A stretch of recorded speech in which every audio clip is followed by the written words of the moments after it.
ప్రభావం వల్ల నష్టపోయిన రైతులకు ఎకరాకి 50,000 రూపాయలు, పంట నష్టపరిహారం 50,000 రూపాయలు, పంట నష్టపరిహారం 50,000 రూపాయలు. ఆదుకోవాలి నష్టపోయిన రైతాంగాన్ని వెంటనే ఆదుకోవాలి నష్టపోయిన రైతాంగాన్ని వెంటనే రద్దు చేయాలి రైతుల అప్పులను వెంటనే రద్దు చేయాలి బ్యాంకుల్లో తీసుకున్న రైతుల.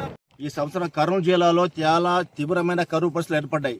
గతంలో ఎప్పుడు కూడా ఇంత తీవ్రమైన కరువు లేదు. 1-2 భారీ వర్షాలు వచ్చి మధ్యలో కరువు ఉండేది, బెట్టబెట్టేది. కానీ జూన్ నెల నుంచి జూలై నెల అంటే 2 నెలల వరకు కూడా ఏ మాత్రం కూడా పదునయ్యే వర్షాలు రాలేదు. అరకొర చిన్న చిన్న వర్షాలకే రైతులు వాటికి తోడు ప్లాస్టిక్ బిందెల్లో నీళ్లు పోసి పత్తి ఇతర రకాలైనటువంటి అన్ని రకాల పంటలు వేశారు. అవి మొలక దశలోనే ఎండిపోతున్నాయి.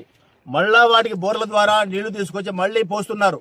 అయినా కానీ ఎండ తీవ్రత ఎక్కడ ఎక్కువ ఉండడం వలన, వర్షాలు లేకపోవడం వలన వేసినటువంటి పత్తి, వేరుశనగ, ఆముదము, జొన్న, మొక్కజొన్న, టమోటా, ఉల్లి ఈ పంటలన్నీ కూడా పూర్తిగా ఎండిపోయాయి.